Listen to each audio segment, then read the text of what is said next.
Hi friends, ಎಲ್ಲರಿಗೂ ನಮಸ್ಕಾರ. Welcome to my YouTube channel Chirabandhavya ಅಧ್ಯಾಯ 6 ಮುಂದುವರೆದ ಭಾಗ. ಸ್ನೇಹಿತರೆ, ಈ ಒಂದು ಕಾದಂಬರಿ ತಮಗೆ ಇಷ್ಟ ಆಗಿದರೆ ದಯವಿಟ್ಟು ಲೈಕ್ ಮಾಡಿ, ಸಬ್ಸ್ಕ್ರೈಬ್ ಮಾಡಿ, ಸಪೋರ್ಟ್ ಮಾಡಿ ಫ್ರೆಂಡ್ಸ್. ಆಗಲೇ ಕಿರಿತಾದ ರಸ್ತೆ ಬಗೆ ಬಗೆಯ ಬಣ್ಣ, ವೇಷಭೂಷಣಗಳ, ಭಾಷೆಗಳ ಪ್ರವಾಸಿಗಳಿಂದ ತುಂಬಿ ಹೋಗಿತ್ತು. ಜಾಗಿಂಗ್ ಮಾಡುವವರು, ಆಡುವ ಮಕ್ಕಳು, ಕುದುರೆ ಸವಾರರು, ಸೈಕಲ್ ರಿಕ್ಷಾಗಳ ಸರಬರ ಓಡಾಟ ಆಗಲೇ ಆರಂಭವಾಗಿತ್ತು. ಮೊದಲು ಹೋಗಿ ಪ್ರವಾಸಿ ಸಂಸ್ಥೆಯೊಂದರಲ್ಲಿ ಗಿರಿಧಾಮದ ಸುತ್ತಮುತ್ತಲಿನ ಪ್ರೇಕ್ಷಣೀಯ ಸ್ಥಳಗಳನ್ನು ವೀಕ್ಷಿಸಲು ಮರುದಿನಕ್ಕೆ ಟಿಕೆಟನ್ನು ಖರೀದಿಸಿದ್ದಾಗಿತ್ತು. ಇಳಿಜಾರಿನ ರಸ್ತೆಯಲ್ಲಿ ನಿಧಾನವಾಗಿ ನಡೆಯುತ್ತಾ ಗಿರಿಧಾಮವನ್ನು ಸುತ್ತು ಕಟ್ಟಿದ್ದ ಬೆಟ್ಟ ಗುಡ್ಡಗಳ ರಮಣೀಯತೆಯನ್ನು ಆಸ್ವಾದಿಸುತ್ತಾ ಸರೋವರದ ಅಂಚಿನಲ್ಲೇ ನಡೆದರು. ಈ ಇಕ್ಕೆಲಗಳಲ್ಲೂ ಸಹ ದಟ್ಟವಾಗಿ ಆವರಿಸಿದ ಹಚ್ಚ ಹಸುರಿನ ಗಿರಿಶೃಂಗದಿಂದಾಗಿ ಸರೋವರದ ನೀರಿಗೂ ಹಸಿರು ಬಣ್ಣ ಬಂದಿತ್ತು. ಬಗೆ ಬಗೆಯ ಆಕಾರದ ವಿನ್ಯಾಸದ ಚಿತ್ರ ವಿಚಿತ್ರ ನಾಮಫಲಕಗಳನ್ನು ಹೊತ್ತ ಅಲಂಕೃತ ದೋಣಿಗಳು ಸಾಲು ಸಾಲಾಗಿ ಪ್ರವಾಸಿಗಳ ವಿಹಾರಕ್ಕೆ ಸಿದ್ಧವಾಗಿ ತುದಿಗಾಲಿನಲ್ಲಿ ನಿಂತಿದ್ದವು. ದೋಣಿಯಲ್ಲಿ ಕುಳಿತೇ ಸರೋವರದ ಮತ್ತೊಂದು ತುದಿಯಲ್ಲಿದ್ದ ನೈನಾದೇವಿಯ ಮಂದಿರಕ್ಕೆ ಹೋಗಬೇಕಿತ್ತು. ಆದರೆ ಸುಭಾಷ್ ಸೊಗಸಾದ ದೋಣಿ ಒಂದನ್ನು ಆರಿಸಿ ವಿಭಾಳ ಕೊರಳ ಸುತ್ತ ಕೈ ಹಾಕಿ ನಡೆದುಕೊಂಡು ಬಂದು ದೋಣಿ ಹತ್ತಿಸಿ ತಾನೂ ಸಹ ಅವಳ ಮಗ್ಗುಲಲ್ಲೇ ಅವಿತುಕೊಂಡು ಕುಳಿತ. ಪತಿಯ ಮುಗ್ಧ ಮನಸ್ಸಿನ ಹರ್ಷೋಲ್ಲಾಸವನ್ನು ವಿಭಾ ತಾನು ಹಂಚಿಕೊಂಡು ಸುಖದ ಸಂವೇದನೆಯ ಸೂಕ್ಷ್ಮ ತರಂಗಗಳನ್ನು ಅರಿವಿಲ್ಲದಂತೆ ಅನುಭವಿಸಿದಳು. ಅರ್ಧ ಗಂಟೆ ಸರೋವರದ ನೀರಿನಲ್ಲಿ ಹಗುರವಾಗಿ ತೇಲಾಡಿ ನೈನಾದೇವಿ ಮಂದಿರದ ನೆಲದಲ್ಲಿ ಕಾಣಿಸಿದಾಗ ತನ್ನ ಕಷ್ಟಗಳೆಲ್ಲವನ್ನು ಕಳೆದು ಮನ ಹೂವಾದಂತೆ ಅನುಭವ ಆನಂದ ವಿಭಾಗೆ ಆ ಕ್ಷಣದಲ್ಲಿ ಆಯಿತು. ಮುದ್ದಾದ ದೇವಿಯ ಅಮೃತಾಶಿಲ ಮೂರ್ತಿಯನ್ನು ಅನನ್ಯವಾಗಿ ಆರಾಧಿಸ್ತಾಳೆ. ತಾಯಿ, ಈ ನನ್ನ ಇಬ್ಬನಿತನವನ್ನು ಕಳೆದು ಮನಃಶಾಂತಿಯನ್ನು ಕರುಣಿಸು ಆಂತರ್ಯದಿಂದ ಬೇಡಿಕೊಂಡಳು. ಪೂಜೆ ಸಲ್ಲಿಸಿ ಪ್ರಸಾದವನ್ನು ಸಹ ಪಡೆದುಕೊಂಡಳು. ವಿಭಾಳ ಕಣ್ಣಿಗೆ ಕಣ್ಣು ಕೂಡಿಸಿ ಕೇಳಿದ, ವಿಭಾ, ದೇವಿಯನ್ನು ಏನು ಗಂಭೀರವಾಗಿ ಬೇಡ್ಕೊಳ್ತಿದ್ದೆಯಲ್ಲ, ಏನು ಅಂತ ಕೇಳಬಹುದೇ? ನಮ್ಮ ಸುಖ ಶಾಂತಿಗೆ ಯಾವ ಭಂಗವೂ ಬಾರದಂತಿರಲಿ ಎಂದು ದೇವಿಯನ್ನು ಪ್ರಾರ್ಥಿಸಿಕೊಂಡೆ ಎಂದಳು ವಿಭಾ. ಅದಕ್ಕೆ ಸುಭಾಷ್, ಅಷ್ಟೇನಾ ಅಥವಾ ಇನ್ನೇನಾದರೂ ಬೇಡಿಕೊಂಡಿಯೇ ಅಂತ ಕೇಳ್ತಾನೆ. ಇಲ್ಲ, ಇಷ್ಟಕ್ಕೂ ನಾನು ಬೇಡಿಕೊಂಡದ್ದೆಲ್ಲವನ್ನು ತಾಯಿ ಕರುಣಿಸುತ್ತಾಳೆಯೇ ಎಂದು ವಿಭಾ ಹೇಳುತ್ತಾಳೆ.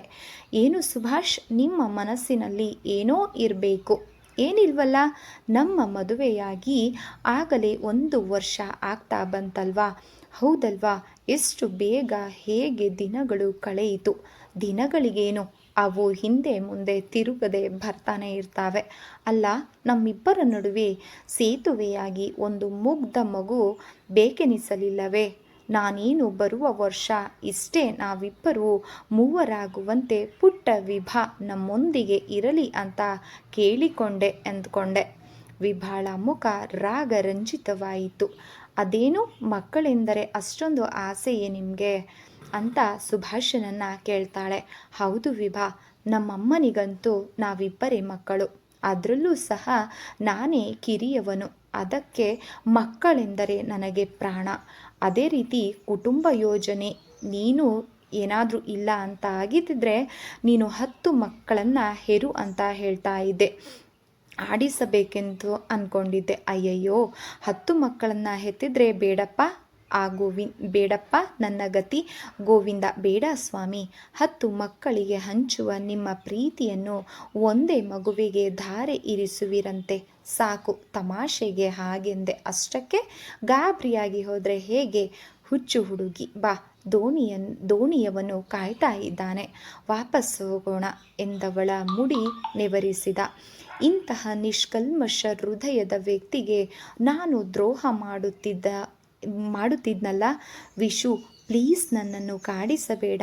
ನನ್ನನ್ನು ಬಿಟ್ಟು ದೂರ ಹೊರಟು ಹೋಗು.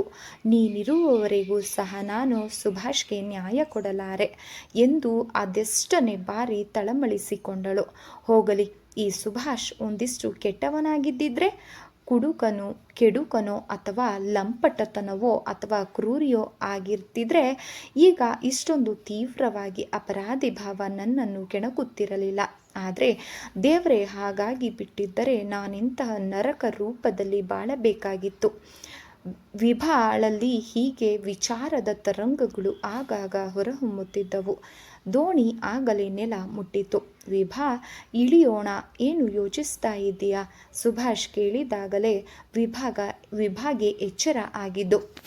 ಏನಿಲ್ವಲ್ಲ, ಇಳಿತೀನಿ ಎನ್ನುತ್ತಾ ಸುಭಾಷನ ತೋಳನ್ನು ಸರಿಪಡೆದುಕೊಂಡು ನೀರಿನ ಸಂಘವನ್ನು ಬಿಟ್ಟು ಇಳಿದಳು. ಆಗಲೇ ಊಟದ ಸಮಯವಾಗಿತ್ತು. ಇಬ್ಬರೂ ಸಹ ಹೋಟೆಲ್ಗೆ ಹೋಗಿ ಊಟವನ್ನು ಮುಗಿಸಿಕೊಂಡು ವಿಶ್ರಾಂತಿ ಸುಖವನ್ನು ಅನುಭವಿಸಿದರು. ಸುಭಾಷ್ ಆಯಾಸದಿಂದ ದಣಿದು ನಿದ್ರಿಸಿದರೂ ಒಂದುಗೂಡಿಸಲಿಲ್ಲ. ಅವಳ ಮನ ಸುಭಾಷನ ನುಡಿಗಳನ್ನು ಮೆಲುಕು ಹಾಕುತ್ತಿತ್ತು. ನಮ್ಮಿಬ್ಬರ ನಡುವೆ ಸೇತುವೆಯಾಗಿ ಒಂದು ಮುಗ್ಧ ಮಗು ಬೇಡವೇ? ನಿಜ, ಅದೆಷ್ಟು ಬೇಗ ನನಗೊಂದು ಕೂಸು ಹುಟ್ಟಿದರೆ ನನ್ನ ಗಮನ ಹೋಗಿ ಈ ತಳಮಳ ತುಸು ಶಾಂತವಾಗುತ್ತದೆ ಏನೋ. ಯಾವ ಹೆಣ್ಣಿಗೆ ತಾನೇ ತಾಯಿತನದ ತುಡಿತ, ಕಂದಕ, ಬಯಕೆ, ಹಂಬಲ ಇರುವುದಿಲ್ಲ? ಅದಕ್ಕೆ ನಾನೇನು ಹೊರತಲ್ಲವಲ್ಲ. ನಿಜ, ನಾನು ವಿಶ್ವನ ಮಡದಿಯಾಗಿ ಅವನ ಮಗುವನ್ನು ಹೆರಲಿಲ್ಲ. ಹೊತ್ತು ಹೆತ್ತು ಲಾಲಿಸಬೇಕೆಂದು ಕನಸು ಕಂಡದ್ದು ಉಂಟು. ಆದರೆ ವಿಶು ನನ್ನ ಪಾಲಿಗೆ ಗಗನ ಕುಸುಮವಾಗಿ ಹೋದ್ನಲ್ವಾ? ಈಗ ಪಾಲಿಗೆ ಬಂದದ್ದು ಪಂಚಾಮೃತ. ಹೌದು, ವಿಧಿ ಇಲ್ವಲ್ಲ, ಹಾಲು ಒಡೆಯಿತು ಎಂದು ಚೆಲ್ಲಿ ಬಿಡೋದಲ್ಲ, ಅದನ್ನೇ ಮೊಸರು ಮಾಡಿಕೊಂಡು ಉಪಯೋಗಿಸಬಹುದಲ್ಲವೇ? ನಮ್ಮ ಬದುಕು ಸಹ ಹಾಗೆ. ಪಾಲಿಗೆ ಬಂದದ್ದನ್ನು ಅರಿತುಕೊಂಡು ಮುನ್ನಡೆದುಕೊಂಡು ಹೋದಾಗ ಮಾತ್ರ ಹೆಣ್ಣಿನ ಬದುಕು ಸಾರ್ಥಕತೆಯನ್ನು ಪಡೆದುಕೊಳ್ಳುತ್ತದೆ. ಬದುಕಿನಲ್ಲಿಯೂ ಹಾಗೆ ರಾಜಿ ಹೊಂದಾಣಿಕೆ ಅನ್ನೋದು ಮಾಡಿಕೊಂಡಾಗ ಮಾತ್ರ ಬದುಕು ಸಾರ್ಥಕತೆಯನ್ನು ಪಡ್ಕೊಳ್ತಾ ಹೋಗುತ್ತೆ. ಹೌದು, ಇಲ್ಲವೇ ನನ್ನಿಂದಾಗಿ ಯಾವ ಪಾಪವನ್ನು ತಿಳಿಯದ ಆ ಒಂದು ಮುಗ್ಧ ಸುಭಾಷನ ಜೀವನ ವಿಷಪೂರಿತವಾಗಿ ಹೋಗುವುದಿಲ್ಲವೇ? ನನಗಾಗಿ ಇಷ್ಟೆಲ್ಲ ಒದ್ದಾಡುವ ಪ್ರೀತಿಸುವಂತಹ ಆ ಜೀವಕ್ಕೆ ನೋವು ಕೊಟ್ಟು ನಾನು ಯಾವ ನರಕಕ್ಕೆ ಹೋಗಲಿ? ಸುಭಾಷ್ ನಿದ್ರೆಯಿಂದ ಏಳುವವರೆಗೂ ಹೀಗೆ ಸ್ವವಿಮರ್ಶೆಯನ್ನು ಮಾಡಿಕೊಳ್ಳುತ್ತಲೇ ಇದ್ದಳು. ವಿಭಾ ಸಂಜೆ 4 ಗಂಟೆಗೆಲ್ಲ ಪರ್ವತದ ಶಿಖರ ಒಂದಕ್ಕೆ ರೂಪ್ವೇನಲ್ಲಿ ಹೋಗುವ ರೋಮಾಂಚಕ ಕಾರ್ಯಕ್ರಮವಿತ್ತು. ಸುಭಾಷ್ಗೆ ಎಚ್ಚರವಾಗುತ್ತಲೇ ಮಡದಿಯನ್ನು ಅವಸರಿಸಿದ. ಛೇ, ಹೊತ್ತಾಗಿಬಿಟ್ಟಿತು. ಯಾಕೆ ನನ್ನ ಬೇಗ ಏಳಿಸಲಿಲ್ಲ ನೀವು? ಮೈ ಮರೆತು ನಿದ್ದೆ ಮಾಡಿದರೆ ಏಳಿಸೋಕೆ ಮನಸ್ಸಾದರೂ ಹೇಗೆ ಬರುತ್ತೆ? ಸರಿ, ಬೇಗ ರೆಡಿಯಾಗು, ಟೀ ಕುಡಿದು ಹೊರಡೋಣ ಎಂದು ಮುಖ ತೊಳೆಯಲು ಮುಂದಾಗಿ ಹೆಂಡತಿಗಿಂತಲೂ ಮುಂಚೆ ಬಾತ್ರೂಮ್ಗೆ ನುಗ್ಗಿದ. ವಿಭಾ ಗಂಡನ ಆಕ್ಷೇಪಣೆಯಂತೆ ಹಳದಿ ಬಣ್ಣದ ಚೂಡಿದಾರ್, ಕೆಂಪು ಗುಲಾಬಿ ಹೂಗಳ ವಿನ್ಯಾಸವಿದ್ದದ್ದನ್ನು ಹಾಕಿಕೊಂಡಳು. ಗುಂಗುರು ಕೂದಲನ್ನು ಮೇಲಕ್ಕೆ ಬಾಚಿ ಹಾಗೆ ಭುಜದವರೆಗೆ ಇಳಿಬಿಟ್ಟಳು. ಕಿವಿಗಳಿಗೆ ನವೀನ ಮಾದರಿಯ ಮುತ್ತು ಹವಳದ ಡ್ರಾಪ್ಸ್ಗಳನ್ನು ಸಹ ಹಾಕಿಕೊಂಡಳು. ಸುಭಾಷನ ಕಣ್ಣು ನೋಟದಲ್ಲೇ ತನ್ನ ಮೆಚ್ಚುಗೆಯನ್ನು ವ್ಯಕ್ತಪಡಿಸಿದ. ಕನ್ನಡಿಯಲ್ಲಿ ತನ್ನ ರೂಪ ನೋಡಿದ ವಿಭಾ ತಾನೇ ಹೆಮ್ಮೆ ಪಟ್ಟುಕೊಂಡಳು. ಮತ್ತೆ ಮೆಟ್ಟಿಲುಗಳ ಆರೋಹಣದ ತಾಲೀಮು ಸಾಕಪ್ಪ, ಈ ಆರೋಹಣ ಅವರೋಹಣ ಎನಿಸಿತು. ವಿಭಾಗೆ ರೋಪ್ವೇನ ಕೆಂಪು ತೊಟ್ಟಿಲಲ್ಲಿ ಕುಳಿತು ತೂಗಾಡುತ್ತಾ ಶಿಖರದ ಕಡೆಗೆ ಸಾಗುವಾಗಲಂತೂ ಎಲ್ಲಿಲ್ಲದ ರೋಮಾಂಚನ. ಭೂಮಿಯಿಂದ 100 ಅಡಿಗಳ ಮೇಲೆ ಆಕಾಶದ ಮೋಡಗಳ ನಡುವೆ ತೇಲುವಂತಹ ಅನುಭವವೇ ರೋಮಾಂಚಕ. ಕೆಳಗೊಮ್ಮೆ ಇಣುಕಿದರೆ ಪಾತಾಳದಂತಹ ದಟ್ಟವಾದ ಹಸಿರು ಉದ್ದ ಕಣಿವೆ ಕಂದರಗಳ ನಿಗೂಢ ಸ್ನಿಗ್ಧ ಸೌಂದರ್ಯ. ವಿಭಾಗಂತೂ ತಲೆ ತಿರುಗುತ್ತಿತ್ತು. ಇಲ್ಲಿಂದ ಬಿದ್ದರೆ ಮುಗಿಯಿತು ಅಷ್ಟೇ, ಮೂಳೆ ಸಹ ಸಿಗೋದಿಲ್ಲ. ಆ ಭೋಂಡ ಅರಣ್ಯದ ಒಡಲಲ್ಲಿ ಐಕ್ಯವಾಗಿ ಹೋಗುವುದೇ ನಿಜ ಎನಿಸಿದಾಗ ಎದೆ ನಡುಗಿತು. ಸುಭಾಷನ ಕೈಗಳನ್ನು ಆಸರೆಯಾಗಿ ಭದ್ರವಾಗಿ ಹಿಡಿದುಕೊಂಡಳು ವಿಭಾ. ಹೆದರಬೇಡ, ಏನೂ ಆಗೋದಿಲ್ಲ, ನಾನು ಇಲ್ಲವೇ ಎನ್ನುವಂತೆ ಅವಳ ಮೃದು ಹಸ್ತವನ್ನು ಶಿಖರದ ತುದಿಗೆ ಏರಿದರಷ್ಟೇ ರೋಪ್ವೇ ನಿಲುಗಡೆಯಲ್ಲಿ ನಿಂತಿತ್ತು. ಅಲ್ಲಿಯೂ ಸಹ ಸಾಲಂಕೃತ ದೇವಿಯ ಪುಟ್ಟ ಆಲಯ ಇತ್ತು. ಗಂಟೆಯನ್ನ ಬಾರಿಸಿ ಕೈ ಮುಗಿದು ಪೂಜೆ ಮಾಡಿಸಿ ಹೊರಬಂದರು. ಆ ಎತ್ತರವಾದ ಶಿಖರದಿಂದ ವೀಕ್ಷಿಸುವಾಗ ಹಿಮಾಲಯದ ಶ್ರೇಣಿಯ ಪರ್ವತ ಶಿಖರಗಳ ದಿವ್ಯ ದರ್ಶನದಿಂದ ರಮಣೀಯ ಸೌಂದರ್ಯ ನೋಡಿ ಇಬ್ಬರೂ ಸಹ ಹರ್ಷಪುಳಕಿತರಾದರು. ಆಘಾತತೆ, ಭವ್ಯತೆ, ದಿವ್ಯತೆಗಳಿಗೆ ಹೋಲಿಸಿದಾಗ ಮಾನವ ತಾನೇ ಇಷ್ಟು ಕುಬ್ಜ ಎಂಬ ಭಾವನೆ ಬಾರದೇ ಇರದು. ಹಾಗೆಯೇ ಸರೋವರದ ಸುತ್ತಲೂ ಕಾಲಾಡಿಸಿಕೊಂಡು ವಾಪಸ್ಸು ಬಂದು ರೂಮನ್ನು ಸೇರಿದರು. ಪ್ರಕೃತಿಯ ಸೊಬಗು, ರಮ್ಯ ಮನೋಹಕರ ದೃಶ್ಯಗಳ ವೀಕ್ಷಣೆಯಿಂದ ವಿಭಾಳ ಮೈ ಮನಸ್ಸುಗಳು ಹೂವಾಗಿ ಅರಳಿದವು. ಸುಭಾಷ್ ಸಹ ಆ ನಿಸರ್ಗದ ವೈಭವವನ್ನು ಕಂಡು ಅನುಭವಿಸಿ ಮೂಕ ವಿಸ್ಮಿತನಾಗಿದ್ದ. ಅಂದು ಇಬ್ಬರ ಪಾಲಿಗೆ ನಿಜ ಮಧುಚಂದ್ರವಾಗಿತ್ತು. ವಿಭಾ ಮೊಟ್ಟ ಮೊದಲಿಗೆ ಎಂಬಂತೆ ಸುಭಾಷ್ನೊಂದಿಗೆ ತನ್ನ ಸುಂದರ ತನು ಮನಗಳನ್ನು ಬೆಸೆದಿದ್ದಳು. ಸುಭಾಷನಿಗಂತೂ ಸ್ವರ್ಗಕ್ಕೆ 3 ಗೇಣು ಮಿಗಿಲು ಎಂದೆನಿಸಿದರೆ ಆಶ್ಚರ್ಯವೇನಿಲ್ಲ. ಇಷ್ಟು ದೂರ ಈ ಸುಂದರ ತಾಣಕ್ಕೆ ಬಂದದ್ದು ನಿಜ ವ್ಯರ್ಥವಾಗದೆ ಸಾರ್ಥಕವಾಯಿತು ಎಂದು ಹಿಗ್ಗಿ ಹೂವಾಗತೊಡಗಿದ. ಈವರೆಗೂ ಅಪರಿಚಿತಳು ಎಂದು ಅನಿಸುತ್ತಿದ್ದ ವಿಭಾ ಈಗ ಇಡಿಯಾಗಿ ತನ್ನವಳಾಗಿರುವ ಆನಂದದಿಂದ ಅವನಿಗೆ ಕುಣಿದಾಡುವಂತಾಯಿತು. ವಿಭಾಳನ್ನು ಬಿಗಿದಪ್ಪಿ ಎಷ್ಟು ಮುದ್ದಿಸಿದರೂ ಸಾಲದು. ವಿಭಾಳ ಚೆಲುವಿಗೆ, ನಿಲುವಿಗೆ ತಾನು ಸರಿ ಜೋಡಿಯಲ್ಲ ಎಂಬ ಕೀಳರಿಮೆ ಅವನಲ್ಲಿ ಸೂಕ್ತವಾಗಿದ್ದು ಹಾಗಾಗಿ ಆತನಿಗೆ ಹೆಡೆ ಎತ್ತುವಂತೆ ಇತ್ತು. ಆದ ಕಾರಣದಿಂದಲೇ ವಿಭಾ ತನ್ನ ಹತ್ತಿರಕ್ಕೆ ಬರುತ್ತಿಲ್ಲ ಏನೋ ಎಂದು ಸುಭಾಷ್ ಆಗಾಗ ಯೋಚಿಸುತ್ತಿದ್ದ. ಯೋಚಿಸುವವನು ಈಗ ಆ ಸಂಖ್ಯೆಗಳೆಲ್ಲವೂ ಸಹ ನಿವಾರಿಸಿಕೊಂಡು ಪ್ರಫುಲ್ಲನಾಗತೊಡಗಿದ ಸುಭಾಷ್ ಈ ಸ್ವರ್ಗೀಯ ಆನಂದದೊಂದಿಗೆ ಮರುದಿನ ಅಪೂರ್ವ ಯಾತ್ರೆಯೂ ಸಹ ತನ್ನೆದೆಯನ್ನು ನೀಡಿ 2 ಹೃದಯಗಳು ಬೆಸೆಯಿತು. ಮರುದಿನ ಬೆಳಗ್ಗೆ 7ಕ್ಕೆ ಗಿರಿಧಾಮಕ್ಕೆ ಅಭೇದ್ಯ ಕೋಟೆ ಕಟ್ಟಿರುವ ಸಪ್ತ ಪರ್ವತಗಳ ವೀಕ್ಷಣೆಗೆ, ನವ ಸರೋವರಗಳ ದರ್ಶನಕ್ಕೂ ಸಹ ಇಬ್ಬರು ಸಜ್ಜಾಗ್ತಾರೆ. ತಲೆ ಮೇಲೆ ಸುರಿಯುವ ಸ್ವಚ್ಛ ಗಿರಿಧಾರೆ, ಮಂಜು ಮುಸುಕಿದ ದಾರಿಯಲ್ಲಿ ತಲೆಯಿಂದ ಕಾಲ ಬೆರಳ ತುದಿಯವರೆಗೂ ಸಹ ಮುಂದೆ ಆ ಪ್ರಚಂಡ ಚಳಿಯ ದಾಳಿಯಿಂದ ಪಾರಾಗಿ ತಮಗಾಗಿ ಕಾದಿದ್ದ ಸುವಿಹಾರಿ ವಾಹನವನ್ನು ಏರಿ ತಮ್ಮ ಸುಖಾಸನಗಳಲ್ಲಿ ಇಬ್ಬರೂ ಸಹ ಬೆಚ್ಚಗೆ ಆಸೀನರಾಗ್ತಾರೆ. ಇಬ್ಬರೂ ಕಟಕಟನೆ ಹಲ್ಲುಗಳನ್ನು ಶಬ್ದಿಸುತ್ತಾ ಉದ್ಘಾಟಿಸ್ತಾರೆ.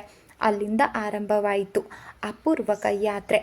ಹಿಮಾಚಲ ಪರ್ವತದ ಸಪ್ತ ಪರ್ವತಗಳ ಅನುಪಮ ದೃಶ್ಯಾವಳಿ, ನವ ಸರೋವರಗಳ ರಮ್ಯ ತಾಣಗಳ ದಿವ್ಯದರ್ಶನ ಮುಂದಾದ ಮೇಲೊಂದು ಹಚ್ಚ ಹಸಿರು ಬಣ್ಣದ ನಲಿ ನೀರಿನ ಸರೋವರಗಳ ಒಂದು ಮತ್ತೊಂದರ ಮಗದೊಂದರಂತೆ ಮುತ್ತಿನಂತೆ ತನ್ನನ್ನು ಆಕರ್ಷಿಸುತ್ತಿತ್ತು. ತನ್ನನ್ನು ಸುತ್ತುವರೆದ ಅಭಿವೃದ್ಧಿಯ ಕೋಟೆ ಕಟ್ಟಿರುವ ಉನ್ನತವಾದ ಬೆಟ್ಟ ಗುಡ್ಡಗಳ ನಡುವೆ ಪ್ರಶಾಂತವಾಗಿ ಮಲಗಿ ನಿದ್ರಿಸುವಂತಹ ತಿಳಿ ನೀರಿನ ಸ್ವಚ್ಛ ಸರೋವರ. ನೀರು ಮುಟ್ಟಿದರೆ ಬೆರಳುಗಳು ಸಟೆದುಕೊಳ್ಳುವಷ್ಟು ಕೊರೆತ, ಶೀತಲ ಸ್ಪರ್ಶ, ಎಳೆ ಬಿಸಿಲಿಗೆ ಹೊಳೆಯುವ ಹಸಿರು ದಿಬ್ಬಗಳ ಮೇಲಿನ ಹಿಮಮಣಿಗಳು. ಪ್ರತಿಯೊಂದು ಸರೋವರದಲ್ಲೂ ದೋಣಿಯಂತಹ ವಿಹಾರವನ್ನು ಮುಗಿಸಿ ಕಾಲಾಡಿಸಿಕೊಂಡು ದಣಿದು ಬಂದರೆ ಮಗ್ಗುಲಿನಲ್ಲೇ ಹಸಿದ ಹೊಟ್ಟೆಗೆ ತಂಪೆರೆಯುವ ಬಿಸಿ ಬಿಸಿ ಪರೋಟ, ನಾನ್ ಕುರ್ಮಾ, ಆಲೂ ಮಟರ್ ಇತ್ಯಾದಿ ಉತ್ತರ ಇಂಡಿಯಾದ ತಿನಿಸುಗಳು ಸಹ ಉಪಹಾರ ಗೃಹದ ಬಾಯ್ನ ಆತಿಥ್ಯವಾಗಿತ್ತು. ವಿಭಾ ಸುಭಾಷ್ಗಳಿಬ್ಬರು ಧರೆಗಿಳಿದ ಸ್ವರ್ಗವು ಎಂಬಂತಿದ್ದ ವನ ವೈಭವಗಳನ್ನು ಕಂಡು ಹಿಮಗಿರಿ ರಾಜನ ಮಡಿಲಲ್ಲಿ ಸರೋವರಗಳ ಸ್ತಬ್ಧತೆಯಲ್ಲಿ ಮೈಮರೆತು ಕಳೆದು ಹೋದರು. ಮಧ್ಯಾಹ್ನದ ಊಟವನ್ನು ಮುಗಿಸಿ ದೆಹಲಿಗೆ ಮರು ಪ್ರಯಾಣ ಹೊರಡಬೇಕಾಗಿತ್ತು. ಸುಖ ಪ್ರಯಾಣವನ್ನು ಮುಗಿಸಿ ರಾತ್ರಿ ವೇಳೆಗೆ ಕರೋಲ ಬಾಗ್ನಲ್ಲಿದ್ದ ತಮ್ಮ ಮಂದಿರವನ್ನು ಸೇರ್ಕೊಳ್ತಾರೆ. ನಂತರವೂ ಸಹ 4 ದಿನದ ರಜೆ ಉಳಿದಿತ್ತು.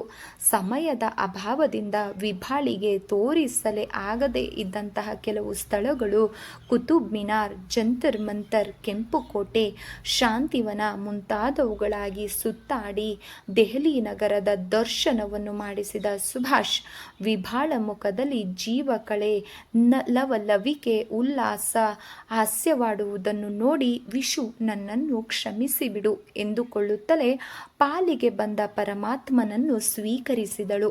ಸುಭಾಷ್ನಂತಹ ಸಭ್ಯನನ್ನು, ಸರಳ ಸೌಮ್ಯ ಮುಗ್ಧ ಜೀವಿಯನ್ನು ಹೇಗೆ ತಾನೇ ದೂರವಿರಿಸಲಿ? ನನ್ನಿಂದಾಗದು.